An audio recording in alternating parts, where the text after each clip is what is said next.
pertolongan-Mu ya Bapa, yang terus kehidupan kami Bapa. Kami perlu Engkau ya Tuhan. Kami perlu zaman kasih-Mu ya Tuhan. Engkau hadir di tengah-tengah kami ya Tuhan, untuk menguatkan kami, meneguhkan kami Bapa. Di saat badai topan menerpa Tuhan, kami datang kepada-Mu bersujud di hadapan-Mu ya Tuhan. Tersungkur di hadapan-Mu Tuhan, mencari hadirat-Mu Bapa. Itulah yang menjadi sumber kekuatan kami Bapa. Terima kasih Bapa, Engkau Allah yang sangat-sangat baik Bapa. Terima kasih Tuhan, terima kasih. Kami sekali lagi melayani, memuji, memuliakan nama-Mu ya Bapa. Engkau satukan kami, untuk kami dapat melayani, untuk memuji, memuliakan, mengagungkan nama-Mu ya Tuhan. Terlebih hamba-Mu yang menyampaikan dasar kebenaran firman-Mu. Engkau beri kami tidak kuasa dari tempat yang maha tinggi. Apapun yang disampaikan ya Tuhan, baik teguran, apapun ya Tuhan, kami hanya bisa berserah kepada-Mu. Itulah letak kekuatan kami, firman-Mu sebagai dasar hidup kami. Terima kasih Bapa, terima kasih.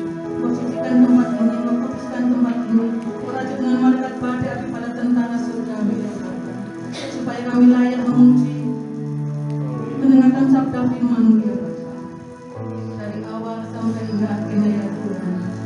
Biarlah kuasa Roh Kudus-Mu yang saat ini ya Tuhan, menjadi dalam nama Tuhan Yesus Kristus, Allah kami yang hidup. Haleluya, amin. Masih tetap berdiri. Salam GBA. Salam GBA. Puji nama Tuhan, beri kemuliaan bagi nama Tuhan.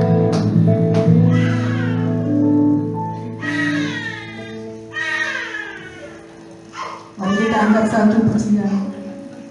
Kekuatan hatiku di saat badai topan menerpa dalam kehidupan kita.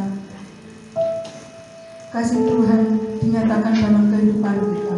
Kita percaya bahwa naungan Tuhan di bawah kepak sayapnya Tuhan, kita bisa tenang, merasakan kasih-Nya Tuhan.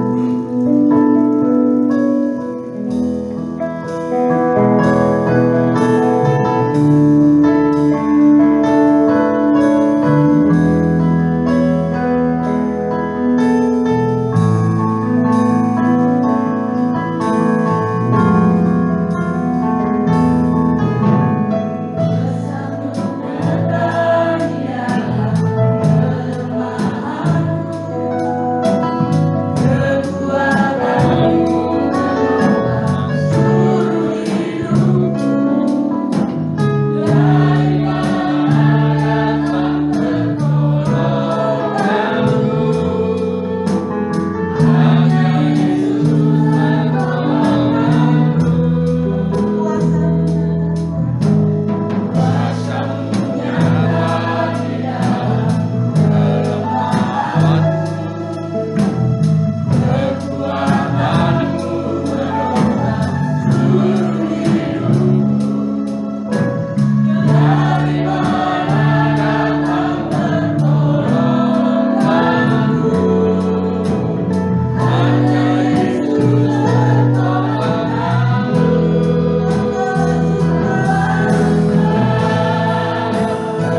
Tuhan atau banyak berkat-berkat yang diberikan kepada saudara yang mau bersaksi, monggo Pak Yudi.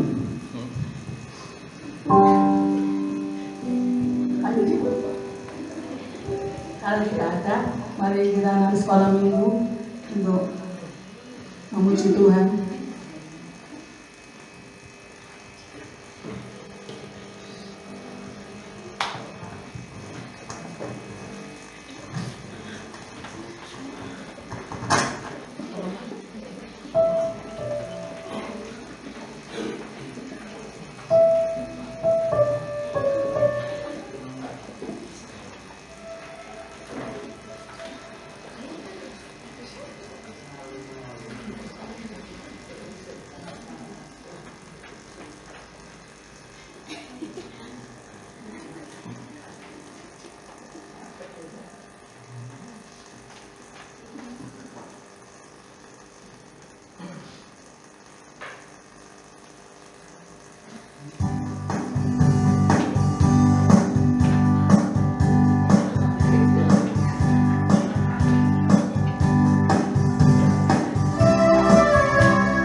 Pujian yang begitu indah.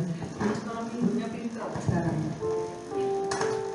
Kemarin latihan itu Alfa itu saya kasih semangat. Ayo adik, kalau kamu semangat nanti kasih saya berikan susu.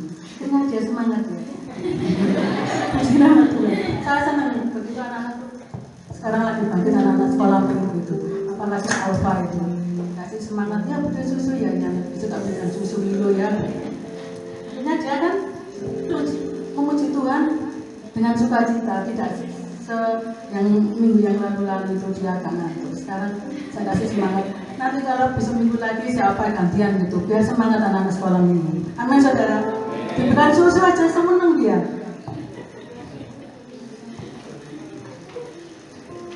Mari kita memberikan persembahan.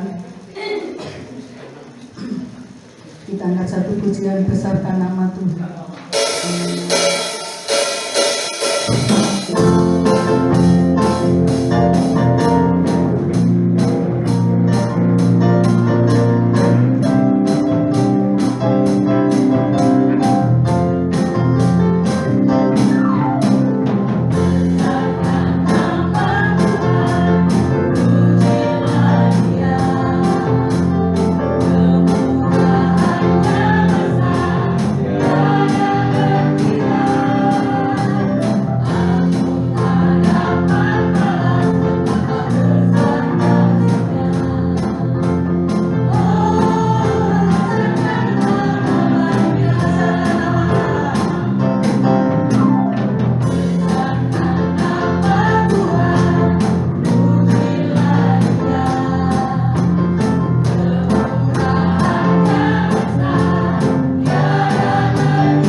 Firman Tuhan, firman yang mampu memberikan kekuatan dalam kehidupan. Mari kita angkat satu pujian bersamamu Bapa, ku lewati semua.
layakkan kami menerima pengajaran firman-Mu.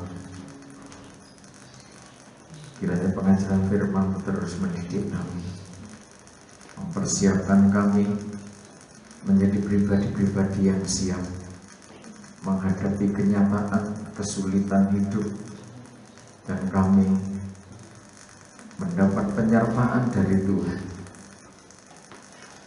maju dengan kemenangan demi kemenangan atas setiap persoalan yang terjadi. Terima kasih Tuhan, layakkan hamba dengan otoritas kuat kuasa pengurapan Roh-Mu, hamba menyampaikan kebenaran firman dalam nama Tuhan Yesus Kristus. Amin. Silakan duduk. Puji Tuhan, salam damai sejahtera di dalam kasih Tuhan kita Yesus Kristus. Puji syukur kalau pagi ini kita kembali bersama-sama melayani Tuhan, memuliakan Tuhan, mengagungkan Tuhan.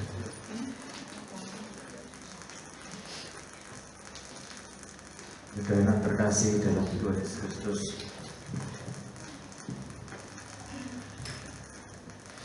tahun 2020 kita sudah masuk bulan yang ke-8, bahkan 2 minggu terakhir kurang sedikit kita sudah masuk bulan 9. Waktu demi waktu berjalan seakan cepat, waktu demi waktu seakan-akan berkejar-kejaran dengan aktivitas manusia yang juga berupaya bertahan hidup untuk eksis dalam kondisi apapun juga di bumi ini. Tetapi sebagai orang percaya kita harus menyikapi semua peristiwa, semua kejadian, semua persoalan yang terjadi. Kita harus menjawab dan mencari jawaban itu semua dari firman Tuhan. Sebab firman adalah jawaban dari semua persoalan yang terjadi. Sebagaimana Tuhan menciptakan alam semesta dengan segala isinya, itu karena firman. Sang Sabda itu mencipta segala sesuatu yang belum ada menjadi ada. Oleh sebab itu ketika seluruh ciptaan ini sudah tidak terjadi harmonisasi, sebab Tuhan mencipta dari awal penciptaan sampai dinyatakan ada pengelolanya, maka bumi ini terjadi satu boleh saya katakan ada satu kolaborasi yang begitu harmoni di dalamnya. Manusia yang ada di dalamnya bisa menikmati, bisa memelihara, bisa mengupayakan sesuatu yang terjadi, sesuatu yang ada di alam. Jadi semua saling memberi arti, semua saling menjaga. Seiring dengan ambisi manusia, seiring dengan keinginan manusia, maka harmonisasi di bumi itu semakin hari semakin luntur. Jika manusia tidak memperhatikan lagi kondisi lingkungan, bagaimana lingkungan tercipta suasana lingkungan yang bermanfaat bagi manusia itu sendiri. Karena kepentingan, karena kebutuhan manusia, manusia cenderung tidak memperhatikan kondisi lingkungan untuk tetap baik. Menyikapi itu semua, maka kita harus bertindak bijaksana. Kita masih hidup di bumi. Berapa tahun kita hidup di bumi kita tidak tahu, itu sebuah misteri. Yang perlu kita pahami, Tuhan memilih kita, Tuhan mempercayakan suatu tugas kepada kita untuk hidup kita ini bermanfaat. mengusahakan bumi tetap dalam harmonisasi. Sekalipun itu sulit. Kalau kita berbicara bumi dalam skup yang global, maka rasanya mana mungkin itu terjadi. Tetapi paling tidak kita kembali kepada lingkungan kita masing-masing. Bagaimana lingkungan kita, lingkungan keluarga kita, sehingga di sana, di tengah-tengah lingkungan keluarga tercipta sebuah tatanan kehidupan yang di dalamnya masih ada harmonisasi. Ada satu kerjasama yang saling menjaga, kerjasama yang saling menciptakan suasana yang indah di dalamnya. Itu semua akan tercipta, akan terbentuk ketika manusia kembali kepada firman. Kalau manusia tidak kembali kepada firman, maka manusia cenderung merusak apa yang sudah ditata oleh Tuhan. Sebab itu untuk membangun harmonisasi di tengah-tengah keluarga, maka kita akan kembali kepada firman.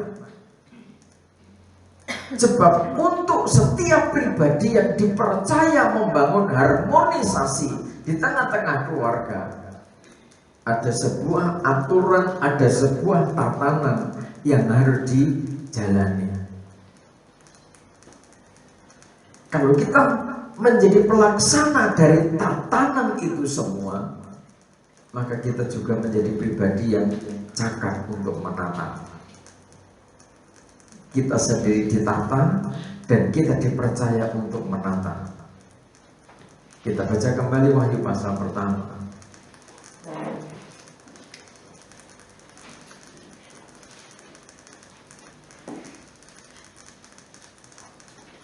Wahyu pasal pertama.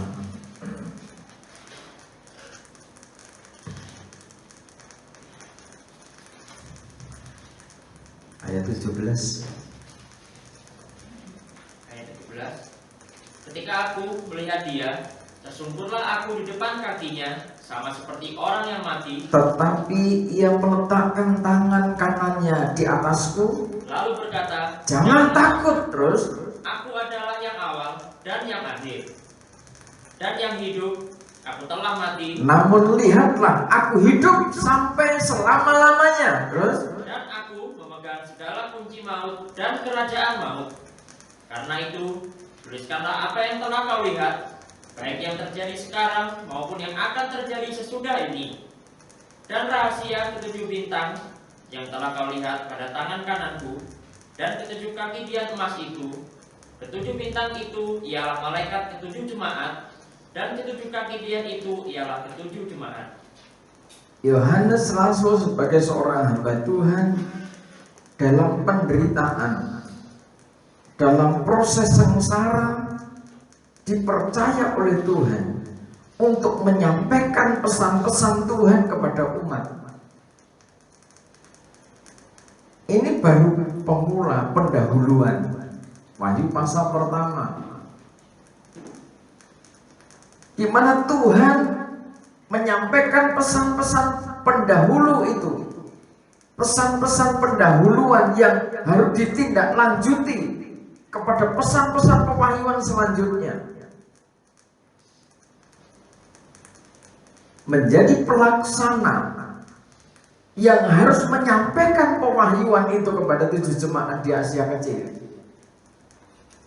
Yohanes Rasul harus menundukkan diri di hadapan Tuhan.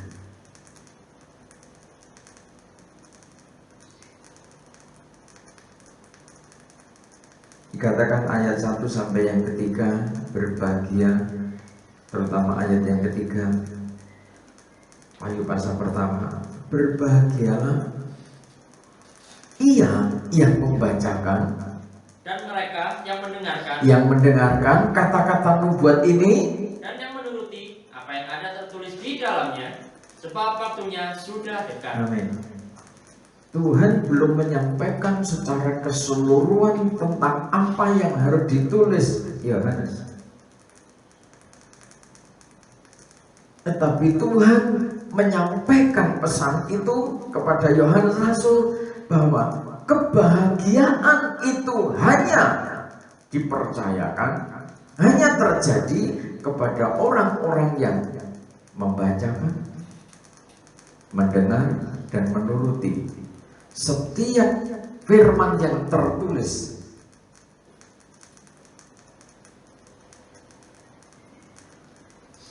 Dari pendahuluan pasal pertama ini, Yohanes Rasul merespon kehendaknya Tuhan dengan apa? Bersyukur. Sebab sebagai pelaksana yang harus menyampaikan kebenaran firman, Yohanes harus menerima pelayanan Tuhan sebagai imam besar.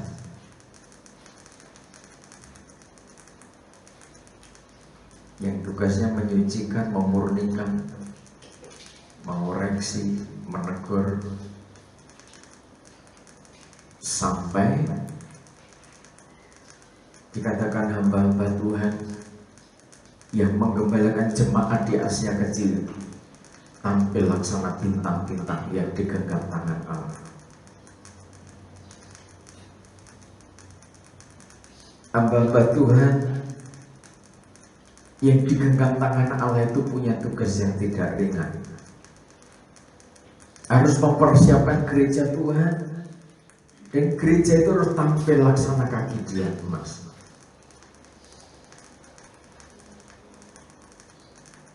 Mengingat tugas yang tidak ringan itu, maka Yohanes Rasul hanya bisa tersungkur di hadapannya.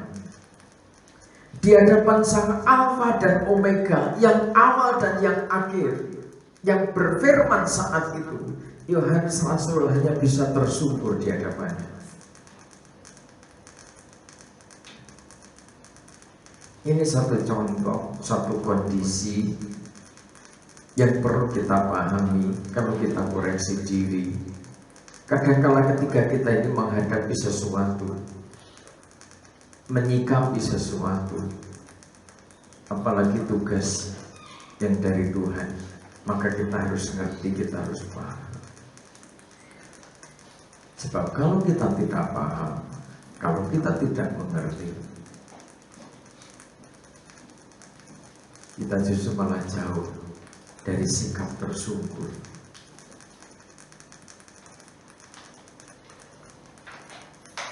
Sikap merendahkan hati di hadapan Tuhan ini penting. Kalau kita di hadapan Sang Alfa dan Omega, di hadapan firman Tuhan, kita memiliki kelembutan hati untuk tersungkur. Berarti kita menerima, kita tidak berdaya. Kalau kita sudah dilawan Tuhan, Tuhan punya kepentingan dengan saudara.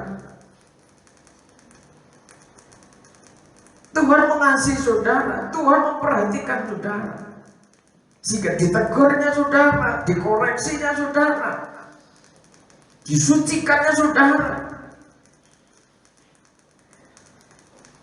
sehingga seakan-akan hidup kita kalau berhadapan dengan firman, kalau saudara tekun membaca firman, di mana benernya kita ini?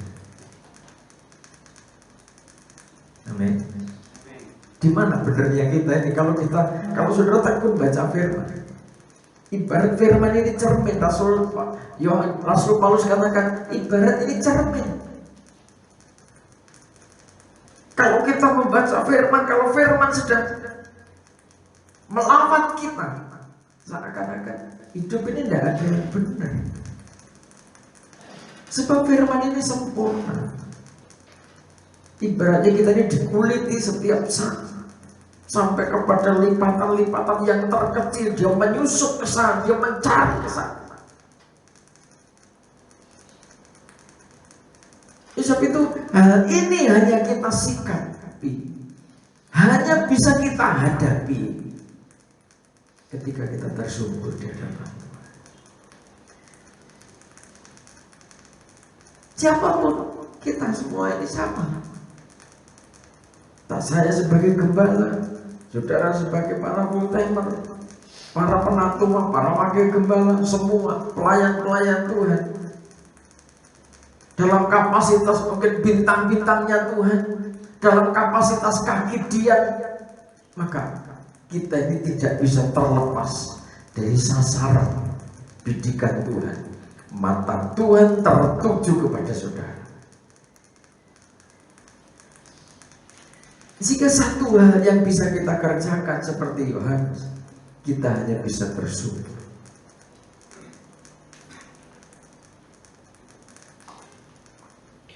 Waktu-waktu yang begitu singkat, maka kita tidak bisa bereforia, hanya mengandai-andai, andai kata, nanti begini, nanti begini, nanti begini. Andai kata suatu saat nanti aku sudah begini. Tidak perlu kita mengandai-andai. Tetapi berbahagialah kalau saudara bisa membaca situasi. Setelah saudara memahami firman Tuhan, saudara pintar membaca situasi. Dan saudara menjadi pribadi yang dengar-dengaran. Ketika saudara menjadi pribadi yang dengar-dengaran, maka saudara tidak akan berlambatan menjadi pelaksana dari kebenaran firman itu. Amin. Waktunya sudah tidak bisa ditangguhkan lagi. Saudara tidak usah bertanya-tanya kapan Tuhan datang. Yang jelas pasti datang kan? Amin. Tidak usah tanya bulan apa, tahun berapa, itu urusannya Tuhan. Taati dulu, jalani dulu apa yang menjadi kehendaknya, apa yang menjadi ketetapannya, apa yang menjadi keputusannya. Sebab tugas kita itu, tugas saudara menjadi saksi, meneruskan firman ini kepada jemaat, kepada gereja Tuhan. Bagaimana menjadi bintang yang tetap eksis di tangannya Tuhan. Bagaimana menjadi kaki dia yang tetap eksis, memancarkan cahaya yang mampu menerangi gelapnya zaman. Dalam kondisi apapun juga tetap eksis. Itu yang dimau Tuhan. Dibentuk menjadi sosok kaki dia yang eksis dalam segala kondisi, tidak padam nyalanya. Ini perlu ditempa dengan kekuatan yang khusus. Perlu penggembalaan khusus.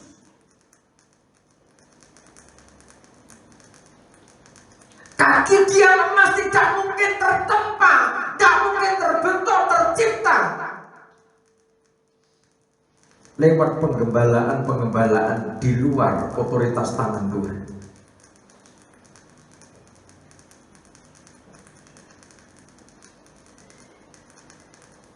Pendeta-pendeta yang hanya sebatas bekerja melayani semaunya sendiri, sesuai keinginannya sendiri, bukan keinginan firman Tuhan, tidak akan mungkin melahirkan jemaat yang melaksanakan gidian emas.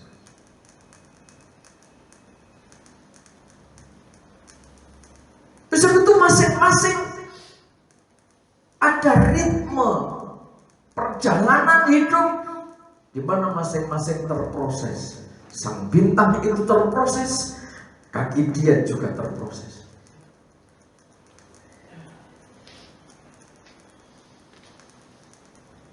Akhirnya tersubur di hadapan Sang Alfa dan Omega. Apa yang bisa kita banggakan? Amin. Tidak ada sesuatu yang bisa kita banggakan. Kalau ingin menjadi kaki dia emas, sebagaimana Tuhan percayakan, jemaat harus menjadi kaki dia emas, maka pagi harus dibersihkan, sore hari harus dipasang.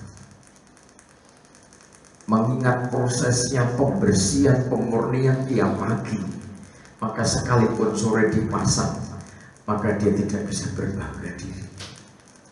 Amin. Itu cara Tuhan memurnikan kita. Sang bintang juga begitu. Kalau ini sampai berusaha melepaskan diri dari genggam tangan Tuhan, maka bintang ini berada dalam ancaman jatuh, diseret ekor naga.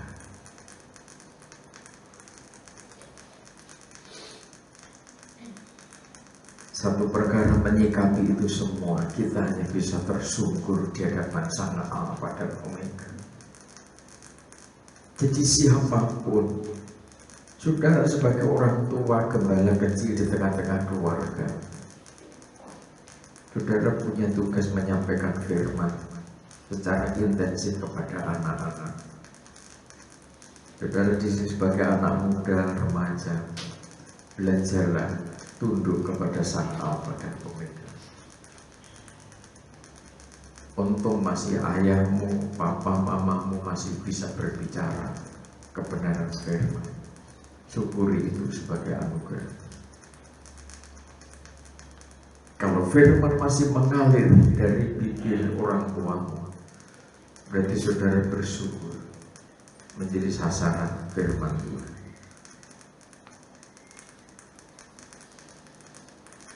Para penatua kepada yang lain, kepada anak-anak muda, saudara harus aktif. Jangan sebatas kepada anak. Kita membangun sinergi, membangun kebersamaan, tidak cukup, tidak sebatas kepada anak. Kepada yang lain, para penatua, para wakil gembala, milikilah beban yang semakin ditingkatkan. Beban saudara harus saudara tingkatkan untuk memperhatikan organ-organ yang lain. Dengan cara bagaimana? Kalau melihat sesuatu yang tidak beres kepada organ yang lain, jangan hanya diomong ke sana kemari. Amin. Datangi atau dipanggil, dudukkan, diajak sharing. Dari bibir saudara keluar, meluncur pedang bermata dua itu, firman Tuhan mengalir, menasihati anak-anak. Saudara jangan hanya membatasi anak kandungku, yang lain sudah bisa sharing. Kalau itu kebenaran firman Tuhan untuk membangun hidupnya, saudara kerjakan.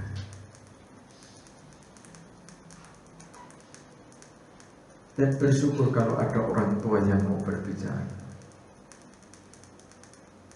Kita tidak bisa dalam masa-masa seperti ini kita mau mengandalkan kekuatan, mengandalkan kecerdasan.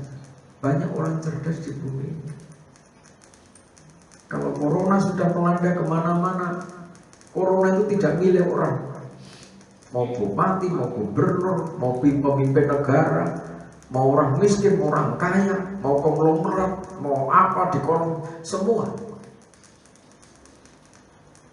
Tuhan yang menata semuanya. Tuhan sedang menunjukkan kuasanya, bahwa otoritasnya penuh dikendalikan Tuhan, bukan manusia.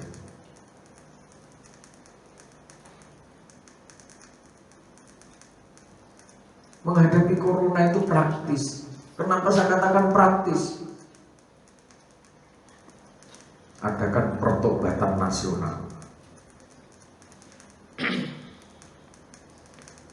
Betul-betul tulus bertobat, mohon kemurahan Tuhan. Pasti negeri ini bebas dari corona. Amin. Sekarang siapa yang sempurna di negeri ini? Siapa yang sempurna di dunia ini? Siapa? Orang boleh punya kekayaan, tetapi ketika menghadapi penyakit corona, penyakit sampar, akhirnya minder juga. Ciut juga nyali mereka kan.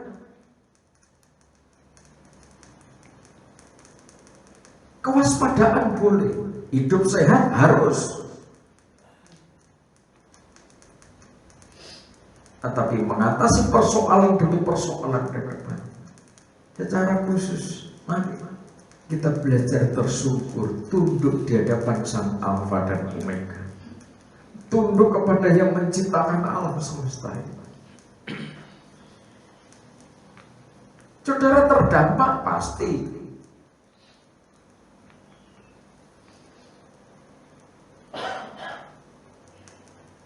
Tetapi saudara tidak perlu ikut resah, tidak perlu ikut bingung. Bahkan dalam situasi seperti ini, di tengah-tengah keresahan banyak orang, ketakutan akan kematian, saudara bersaksi. Saya katakan berulang kali, saudara bersaksi, saudara harus kuat. Saudara support mereka. Bahwa kita punya Tuhan yang mampu melindungi. Satu perkara kita tersungkur, Tuhan ampuni hamba. Dengan tiada henti-hentinya saudara berdoa, sekalipun seakan tidak berarti, setetes dua tetes air mata saudara diperhatikan Tuhan. Mohon ampun, mohonkan ampun bangsa ini, mohonkan ampun negara ini, supaya kemuliaan Tuhan dinyatakan. Roh pengampunan itu turun, roh pertobatan turun, maka lawatan kasih Tuhan dinyatakan. Tuhan itu tidak sulit menolong umatnya. Tuhan tidak sulit menghentikan musibah.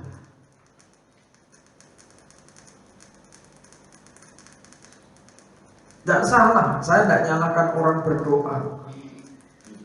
Saya hentikan bencana alam, saya hentikan ini, saya hentikan itu. Manusia sekuat apa mau menghentikan bencana?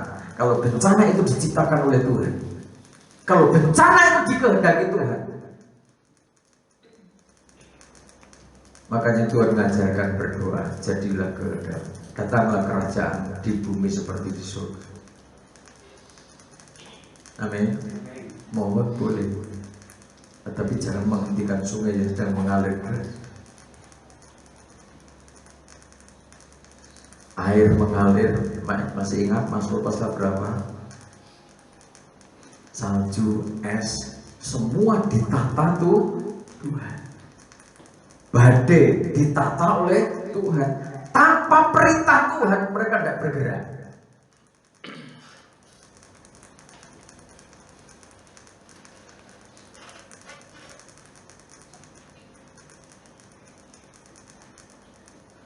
Ketika Tuhan Yesus bersama murid-muridnya naik perahu, terjadi apa?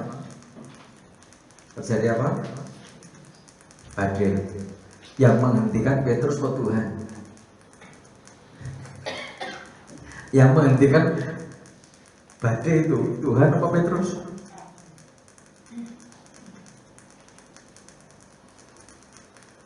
Manusia tidak bisa menghentikan badai. Sekalipun ada yang ngaku bisa menghentikan badai, tidak bisa.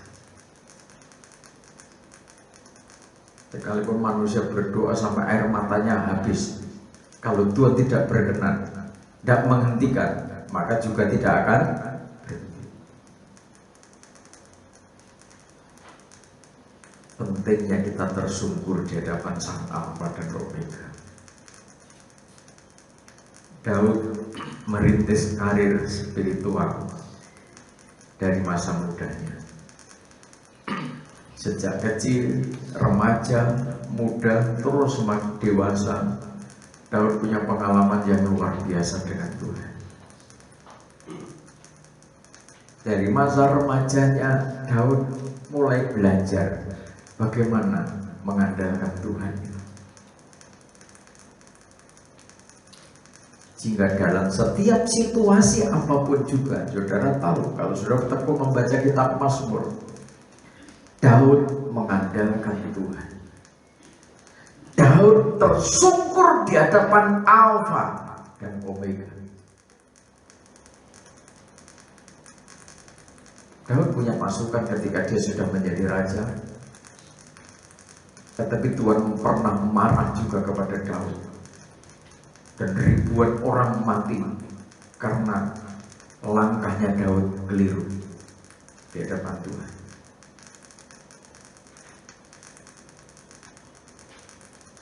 Mazmur pasal 146 kita baca. Mazmur 146.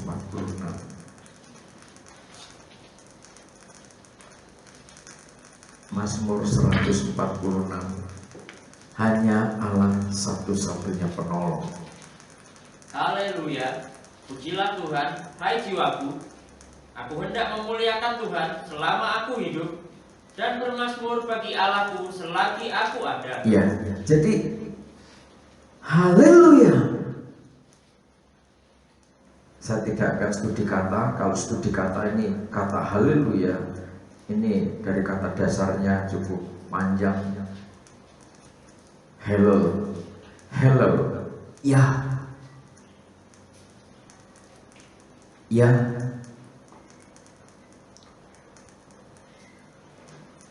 Diambil dari kata ya, Yahweh. Hello, ya. Pujilah Tuhan.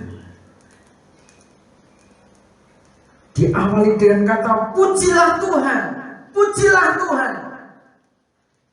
Kata pertama haleluya, sama maknanya pujilah Tuhan, hei jiwaku.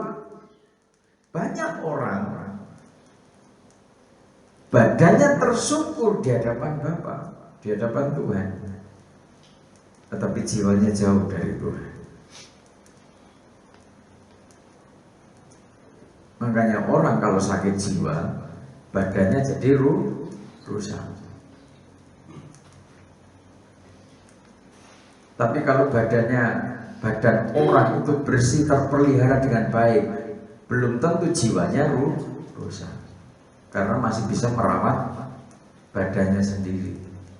Rata-rata orang kalau jiwanya tidak beres, maka badannya sendiri tidak terurus. Maka kalau orang itu tidak begitu memperhatikan badannya sendiri, tidak dirawat, tidak suka mandi, tidak suka bersih, tidak suka rapi, termasuk orang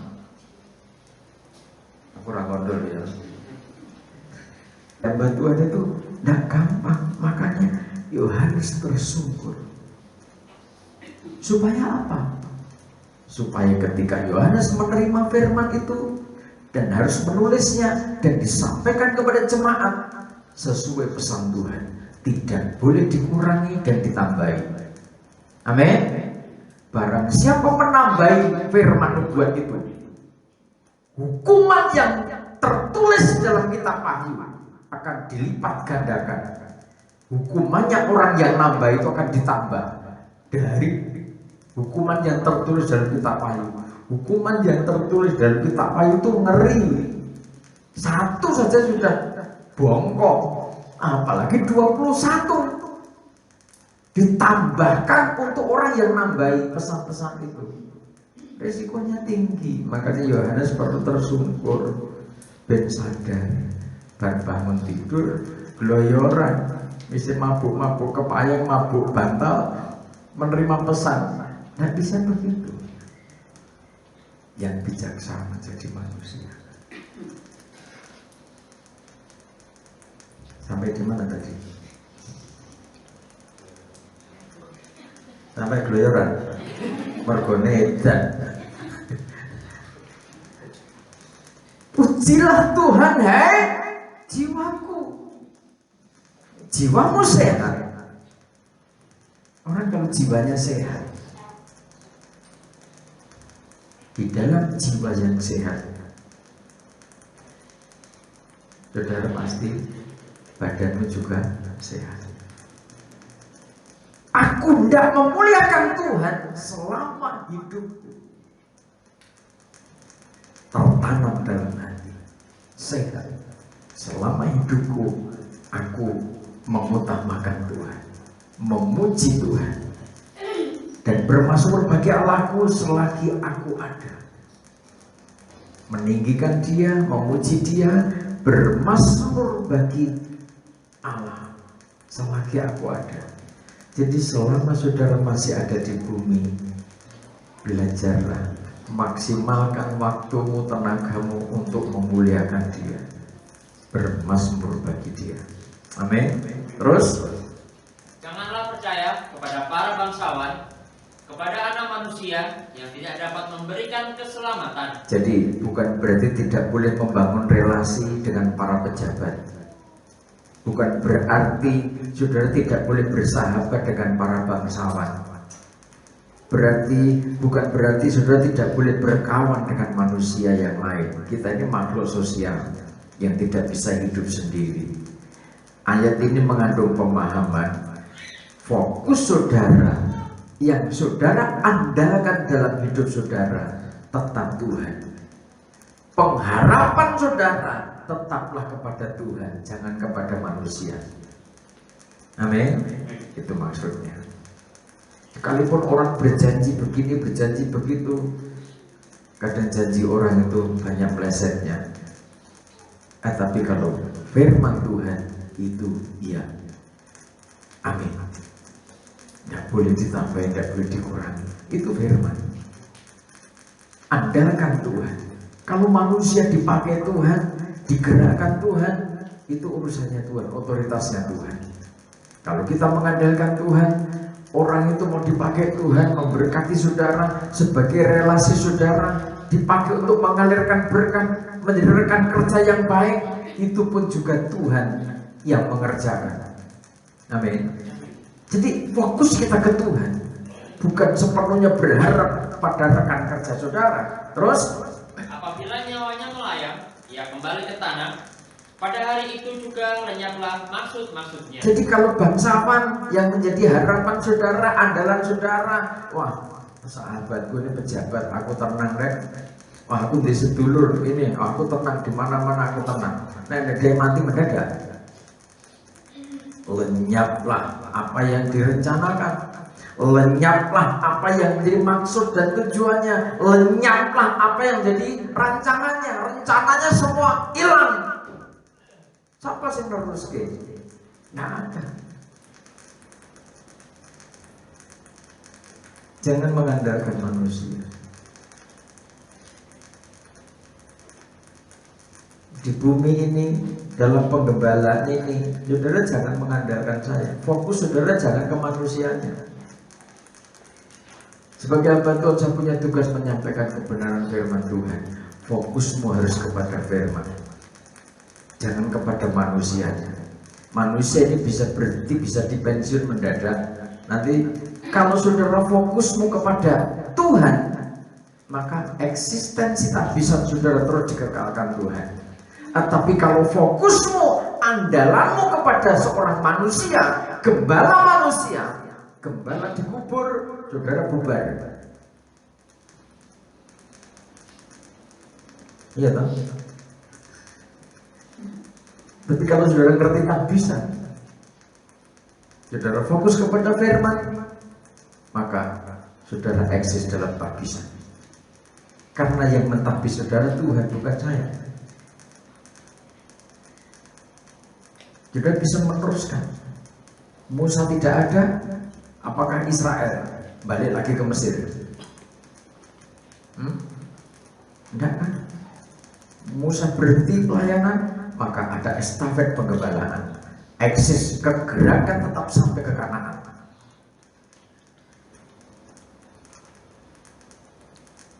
Itu firman. Kalau fokusnya umat itu kepada firman, kepada kebenaran, maka eksis. Kalau fokus saudara, harapan saudara kepada manusia, janji manusia, saudara kecewa. Full timer yang masih setia sampai sekarang. Kalau harapan saudara kepada saya, saudara mesti mikir, nanti gimana ya, ngomong, mami ini sudah tidak ada, terus piye iki? Awake dhewe terus boleh kerjaan apa iki?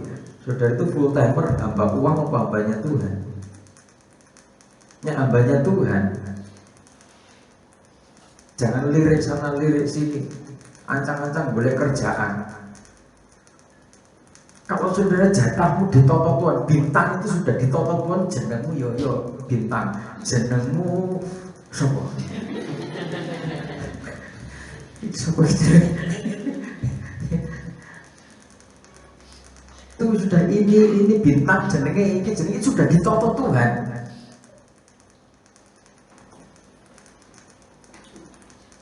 Nggak berusaha berat. suwe maumu sendiri keluar dari tatanannya Tuhan, mau sampai petor. Ngerti petor? Tidak akan jadi berkat.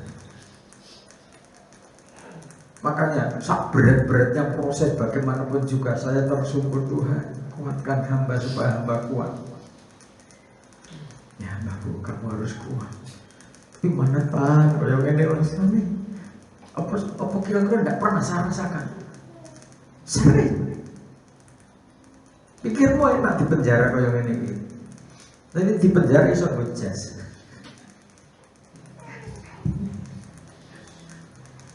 Ada undangan keluar kota, nanti tanggal 4 sampai 6 saya diundang ke Solo. Tuhan saya diundang, terus apa? Ini budak ke mobil. Kalau sopo dan sebagainya. Udah itu nanti urusannya itu bagaimana. Aku manut saja. Setahap demi setahap Yohanes ketika tersungkur di hadapan sang Alfa dan Omega, memuji dia, jiwanya seperti Daud bermazmur bagi Allah. Di sisi lain senang, terpujilah engkau.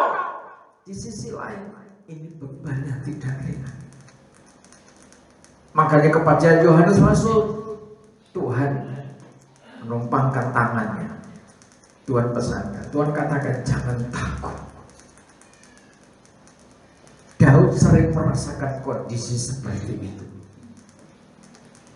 Dari masa kecilnya, masa remaja, masa muda, Daud belajar untuk selalu memuji dia, meninggikan dia. Maka dalam kondisi apapun juga dia berharap kepada Tuhan. Sehingga dia katakan, berbahagialah orang yang mempunyai Allah Yakub sebagai penolong, yang harapannya pada Tuhan Allahnya. dalam segala kondisi. Saudara belajar menawan pikiran. Orang lain boleh sesambat, orang lain boleh teriak-teriak, Tuhan koyong ini mas, koyong ini. Sekalipun kondisimu hampir mirip dengan mereka, bahkan lebih di bawah mereka, katakan, kita punya Tuhan Pak, kita punya Tuhan Mas, kita punya Tuhan Bu. Secara tidak langsung saudara membangun imanmu sendiri, sementara saudara mengalirkan air kehidupan bagi banyak orang. Dari situ saudara nanti akan merasakan berkat yang luar biasa, lawatan firman yang luar biasa. Firman yang menjadi andalan saudara, yang menjadi harapan saudara. Dia yang menjadikan langit dan bumi, laut dan segala isinya, yang tetap setia untuk selama-lamanya. Dia yang mencipta semuanya, setia kepada saudara. Setia menunggu saudara tersungkur dan tetap tersungkur. Jiwa saudara diisi oleh kekuatan firman itu, yang menegakkan keadilan untuk orang-orang yang diperas, yang memberi roti kepada orang-orang yang lapar. ya.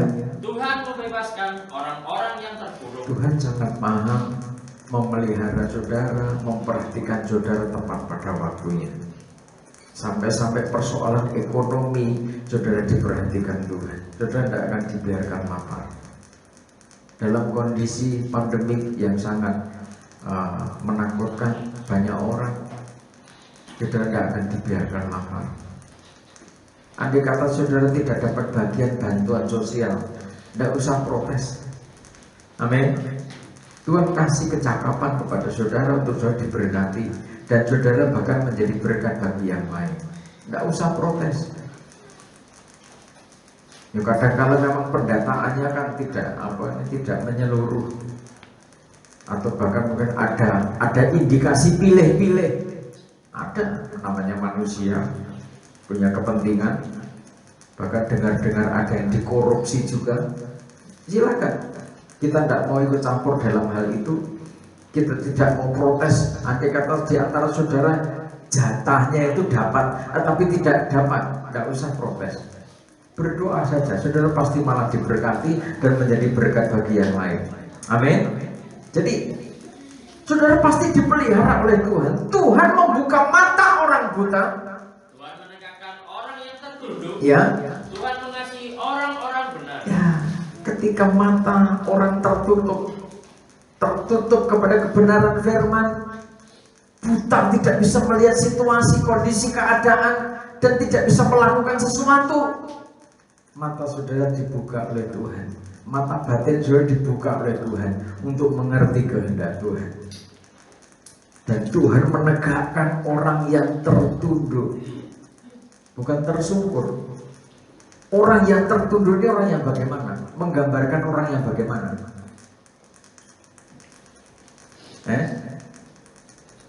Putus asa.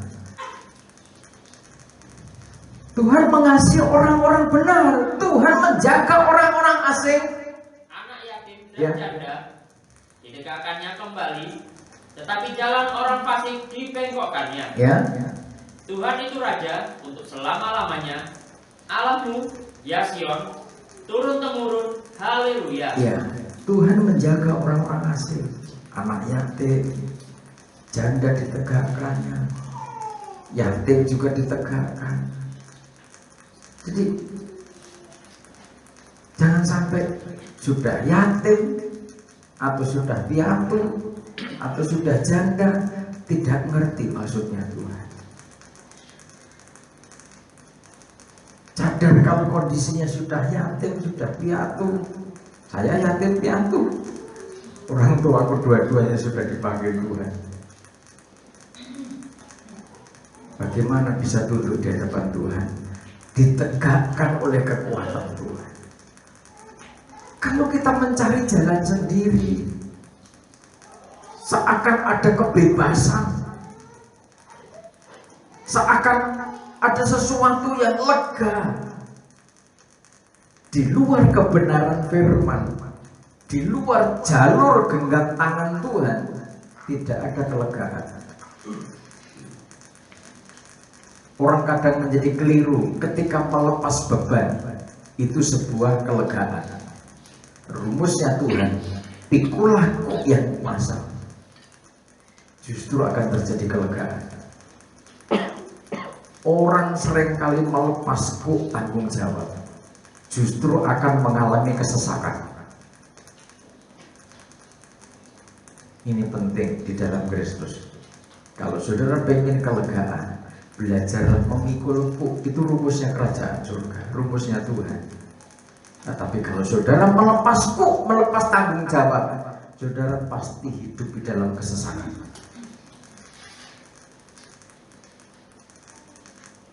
Yesaya pasal 30 ayat 4. Jadi Daud punya pengalaman yang sedemikian rupa. Yesaya juga menegaskan, jangan sampai kita jauh dari Tuhan. Daud sebagai orang besar, ternyata secara spiritual dia terdidik sejak kecil. Sampai remaja, muda, dewasa, sampai tua, Daud tidak melepaskan kesetiaannya dengan Tuhan. Kalau manusia berusaha melepaskan diri dari persekutuan dengan Tuhan, itu akan berisiko tinggi terhadap dirinya sendiri. Yesaya pasal 30, bukan Mesir tapi Tuhan yang memberi pertolongan. Ya, satu, celakalah anak-anak pemberontak. Demikianlah firman Tuhan yang melaksanakan suatu rancangan yang bukan daripadaku, Ya, yang memasuki suatu persekutuan yang bukan oleh dorongan rohku, sehingga dosa mereka bertambah-tambah. jadi kita harus hati-hati. Memasuki sebuah persekutuan, kalau itu bukan karena dorongan roh, maka itu menjadi malapetaka. Saudara membangun keluarga bukan karena dorongan roh. Saudara membangun persekutuan nikah bukan karena dorongan roh, itu akan mengundang malapetaka atas diri saudara sendiri. Saudara membangun kongsi, membangun persekutuan dagang, kerjasama dagang, kalau bukan karena dorongan Tuhan, itu akan mencelakakan saudara sendiri. Pentingnya kita dekat dengan Tuhan, maka Roh Kudus pasti memberikan hikmat untuk saudara bertindak, membangun relasi ketika saudara bekerja. Terus yang berangkat ke Mesir dengan tidak meminta keputusanku. nah, saudara berangkat ke Mesir dalam pengertian saudara berjuang di luar kendalinya Tuhan, membangun relasi, membangun kerjasama, bukan karena keputusan Tuhan. Umat Allah dalam kegerakan, umat Allah ketika sudah sampai ke Kanaan selalu minta petunjuk kepada Tuhan lewat para hambanya. Daud waktu itu ketika mau berperang selalu minta petunjuk, terus atau tidak. Musuh sudah siap di seberang sana.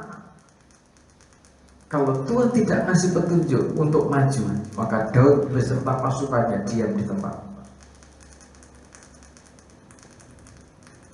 Menunjukkan bahwa orang-orang kudus terdahulu begitu intimnya dengan Tuhan, begitu dekatnya dengan Tuhan, sehingga urusan perjalanan hidup di dunia tidak lepas dari kendalinya Tuhan. Mau nikah, nggak minta petunjuk Tuhan, ya bahaya tuh. Ngerti-ngerti, oh saya sudah nikah, Pak saya sudah nikah. Nah, orang akhir zaman begitu, apalagi apa ini? Kalau ikut-ikut apa itu trennya dunia milenial, aku lamaran nih. Ini cincinnya, lamaran yang di warung kopi. Dapurmu, bocah saya pada tiru-tiru artis baik, numpak genek. Maukah kau menerima lamaranku ya? Nek mau dijawab enggak, ya apa kira-kira?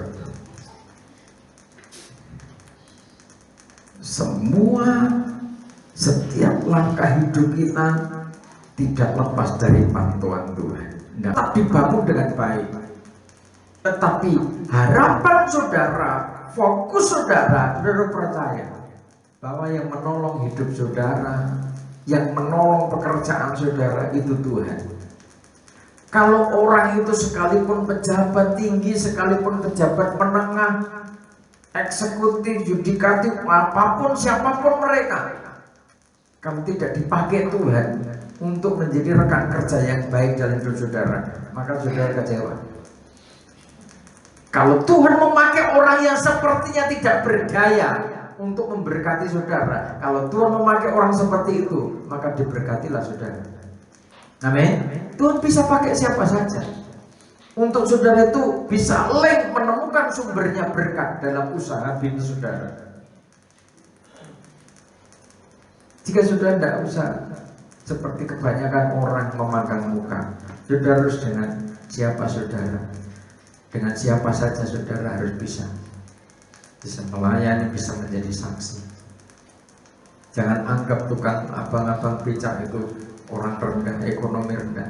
Justru saudara juga harus belajar kepada orang-orang yang seperti itu. Mereka gigih, mereka berjuang.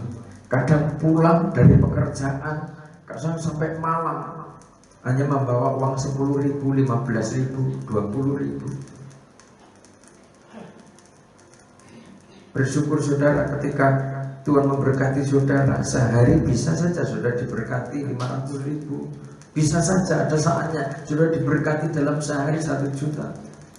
Saudara bersyukur, belajar bersyukur dengan yang ada.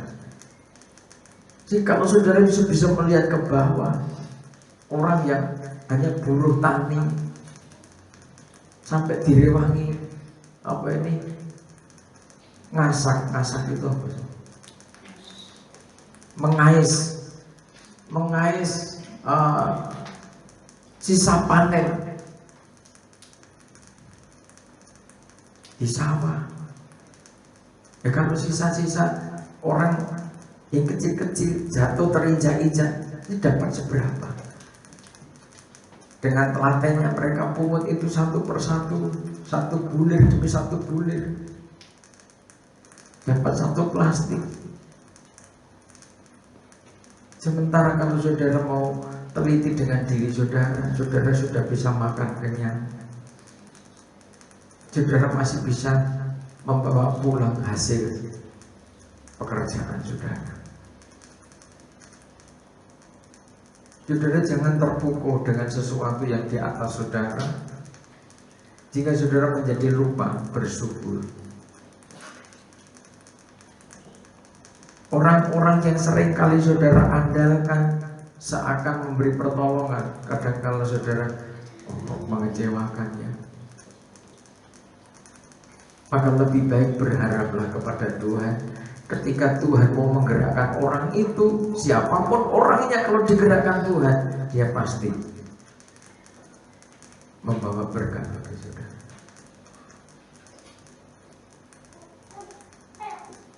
Fir'aun yang sekeras hati itu, yang awalnya menghalang-halangi orang Israel untuk beribadah kepada Tuhan, akhirnya Fir'aun juga mengizinkan. Itu juga karena Tuhan yang mengerjakan, bukan karena Musa yang hebat, bukan karena Harun yang pintar bicara, tapi karena Tuhan yang mengizinkan. Dan proses demi proses terjadi. Ucapan ilahi tentang binatang-binatang di tanah Negev, melalui suatu negeri yang penuh kesesakan dan kesempitan, tempat singa betina dan singa jantan yang mengaum, tempat ular beludak dan ular naga terbang. Mereka mengangkut harta kekayaan mereka di atas punggung keledai, dan barang-barang perbendaharaan mereka di atas ponok unta, kepada suatu bangsa yang tidak dapat memberi faedah, yakni Mesir, yang memberi pertolongan yang tak berguna dan percuma. Sebab itu aku menamainya begini, Rahab yang dibuat menganggur. Jadi kalau kita ini kerjasama dengan orang-orang di luar sana, kita harus hati-hati. Kalau pengharapan kita sepenuhnya kepada mereka, saudara bisa dikecewakan.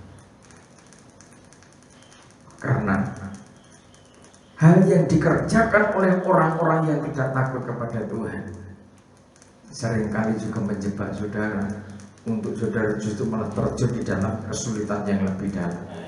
Sebab itu maka sekarang pergilah, tulislah itu di depan mata mereka di suatu loh, dan cantumkanlah di suatu kitab, supaya itu menjadi kesaksian untuk waktu yang kemudian sampai selama-lamanya. Sebab mereka itu suatu bangsa pemberontak, anak-anak yang suka bohong, anak-anak yang enggan mendengar akan pengajaran Tuhan. Jangan sampai kita ini menjadi pribadi orang-orang yang enggan menerima pengajaran. Jadilah seperti Yohanes Rasul yang tersungkur ketika Alfa dan Omega itu bersuara. Jadilah seperti Daud yang menundukkan diri di hadapan sang Alfa dan Omega untuk memuji Dia. Di setiap langkahnya segala pujian itu hanya bagi Tuhan. Sehingga yang mengatakan kepada para tukang tilik, jangan menilik, dan kepada para pelihat, janganlah lihat bagi kami hal-hal yang benar, tetapi katakanlah kepada kami hal-hal yang manis. Lihatlah bagi kami hal-hal yang semu. Orang-orang yang tidak suka dengan pengajaran, tidak suka ketika ada para nabi yang menubuatkan tentang kondisinya nanti bagaimana firman disampaikan, tidak suka kalau itu mengoreksi. Kepada orang-orang, anak-anak yang suka bohong, anak-anak yang enggan menerima pengajaran, kondisinya demikian, selalu tidak suka dengan kebenaran firman. Terus menyisilah dari jalan dan ambillah jalan lain. Janganlah susahi kami dengan yang Maha Kudus Allah Israel. Ketika kita menyampaikan kebenaran firman Tuhan, disuruh minggir. Mungkin pernah ketika saudara nasihati anak, wis toh mah, nggak usah ngomong gitu terus. anak dalam kondisi tidak stabil, enggan ketika dinasihati firman, malah disuruh minggir orang tuanya, dianggapnya itu sesuatu yang risih. Mama ngomong gitu terus, firman terus.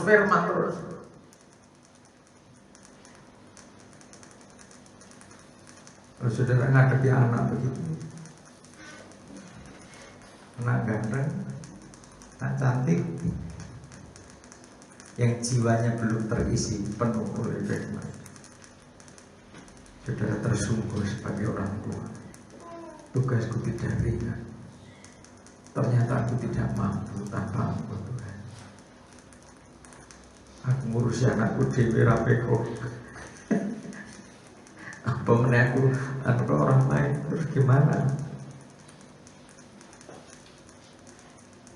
Terus Sebab itu beginilah firman yang Maha Kudus Allah Israel, oleh karena kamu menolak firman ini dan mempercayakan diri kepada orang-orang pemeras dan yang berlaku serong dan bersandar kepadanya, ya, maka sebab itu bagimu dosa ini akan seperti pecahan tembok yang mau jatuh, tersembur keluar pada tembok yang tinggi, yang kehancurannya datang dengan tiba-tiba dalam sekejap mata, seperti kehancuran tempayan tukang periuk yang diremukkan dengan tidak kenal sayang, sehingga di antara remukannya tiada terdapat satu keping pun yang dapat dipakai untuk mengambil api dari dalam tungku atau mencedok air dari dalam bak. Ketika Tuhan itu sudah murka, maka kondisi anak-anak yang tidak nurut kepada kebenaran firman Tuhan, yang tidak mau paham kepada pengajaran, akan menghadapi satu risiko tinggi. Hidupnya tidak berguna. Diibaratkan periuk yang diremukkan sampai remuk untuk ngambil, remukannya itu, pecahannya itu untuk ngambil abu dari tungku atau ngambil untuk nyedok air pun sudah tidak bisa. Berarti remuknya nemen itu. Jadi kalau kita ini suka, dalam hati itu timbul suatu pemberontakan. Dengan kata lain, saudara itu hidup tetapi tidak berguna.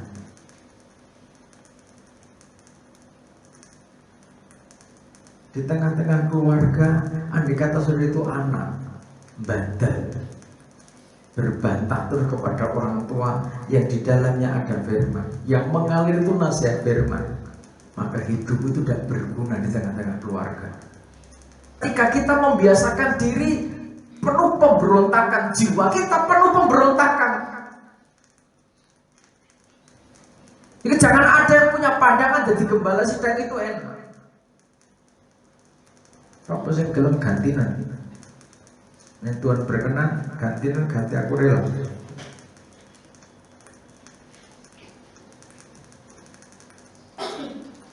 Enak wedhus. Diangkat itu. Ya kan? Wedhus kan tidak punya jiwa. Pokok pakane marek meneng mbek berarti ngelek. Perlu ngombe tuh ini.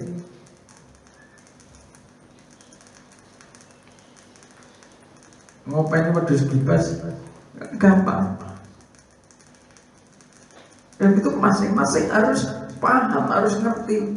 Kalau kita ini berhadapan dengan firman, hanya ada dua pilihan, tersungkur atau dangak. Dangak berarti perlu pemberontakan. Kalau kita perlu pemberontakan, kalau sudah kelima, Tuhan sangat kasihan dengan orang-orang yang diperlakukan tidak adil, sementara banyak orang yang malah melintang karena kekerasan hatinya. Tuhan murka. Orang-orang yang seperti itu akhirnya hidupnya tidak berguna, di tengah-tengah keluarga tidak berguna, di tengah-tengah nikah tidak berguna. Berkeping-keping, tidak ada artinya hidupnya. Di saat itu selagi panjang sabar Tuhan itu dinyatakan untuk kita ini berubah, kita dibaharui oleh Tuhan, kita diubahkan. Tuhan mau saudara menjadi pelita emas, menjadi kaki dia emas yang memancar di tengah-tengah gelapnya zaman, menjadi berkat bagi bumi, bukan tambah merusak bumi, bukan tambah ikut-ikut merusak negara, merusak tatanan bangsa. Tetapi kita di negeri ini sekalipun kecil, kalau saudara pelita, maka sudah dicari dan sudah menjadi berkat bagi banyak orang.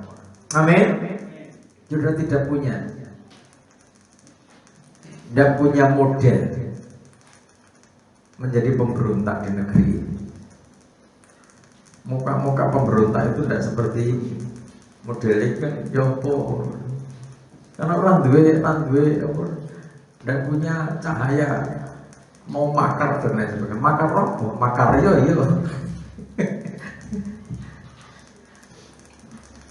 Pancaran wajah saudara, pancaran kasih Kristus yang di mana-mana saudara ada, di kantor saudara membawa damai, di kantor, dimanapun juga saudara ada, membawa, menciptakan suasana damai, suasana kasih, suasana sukacita. Itu tugas saudara.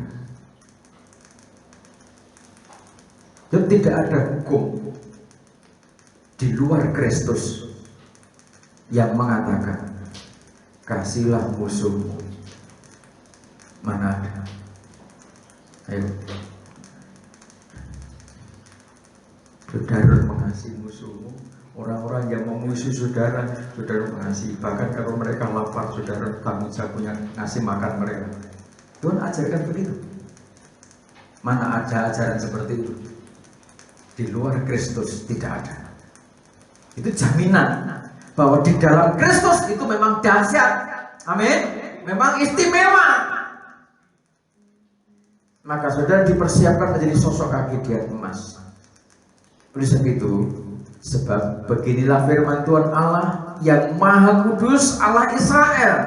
Dengan bertobat dan tinggal diam, Dengan bertobat dan tinggal diam, kamu akan diselamatkan. Diselamatkan. Bertobat, tinggal tenang, diam, kamu diselamatkan.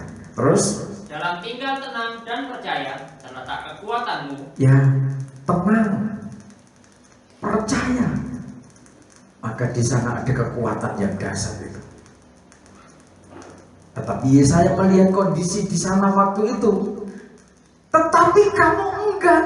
Terus Kamu berkata, bukan kami mau naik kuda dan lari cepat. ya, mereka berkata, Israel berkata, bukan, kami mau naik kuda dan lari cepat. Terus Maka kamu akan lari dan lenyap. jadi ketika manusia itu berusaha menghindar, menjauh dari Tuhan, sekalipun naik kuda, kekuatanmu seakan-akan penuh, cukup, maka Tuhan menjamin kamu akan lari dan lenyap. Itu jaminannya Tuhan. Kalau kita ini menjauh dari Tuhan, Tuhan menjamin bahwa kita lenyap. Pilih mana?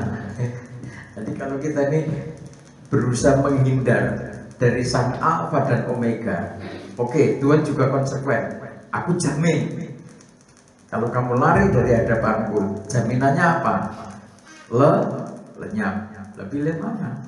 Terus Katamu pula, kami mau mengendarai kuda tangkas, maka para pengejarmu akan lebih tangkas lagi. ya masih berbantah lagi. Aku pilih kuda yang tangkas. Maka Tuhan katakan, Tuhan juga menjamin pengejarmu itu lebih tangkas. Itu dasarnya orang suka berbantah-bantah. Itu udah dikasih solusi, dikasih rambu-rambu, tetap berkelit. 1000 orang akan lari melihat ancaman 1 orang.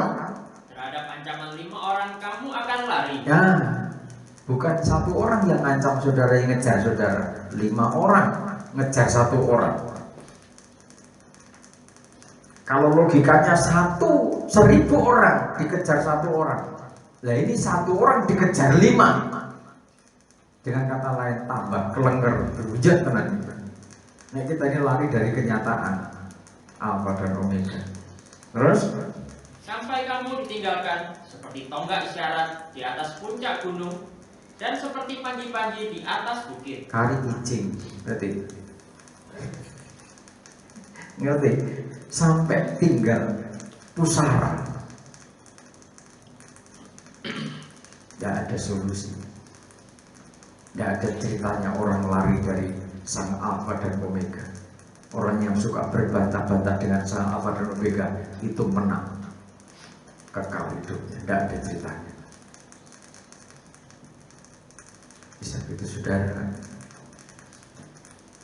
hidup di dunia yang firman Tuhan katakan semakin hari akan semakin sulit dan semakin sulit. Kompetisi untuk manusia eksis di bumi semakin ketat. Hanya satu cara supaya kita eksis. Pujilah Tuhan, bermazmurlah bagi Dia setiap saat.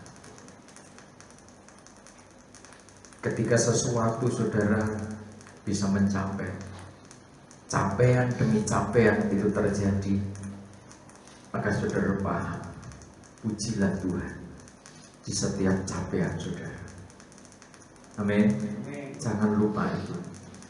Seberapa yang saudara capai dalam bisnis, dalam membangun keluarga, tetaplah katakan terpujilah Engkau Tuhan. Karena ini semua terjadi tidak lepas dari campur tangan Tuhan. Menghadapi pandemi yang belum selesai, saya percaya pemulihan juga terjadi atas saudara. Tidak usah menjadi khawatir, sebab kekhawatiran saudara tidak akan mengatasi masalah. Tapi belajarlah, berjuanglah. Mari kita belajar bersyukur di hadapan Sang Firman itu. Kita tidak bisa lari dari panggilannya. Sebagai orang tua, sebagai papa, sebagai mama, sebagai penantuan, sebagai pelayan-pelayan Tuhan, kita tidak bisa lari dari tanggung jawab itu.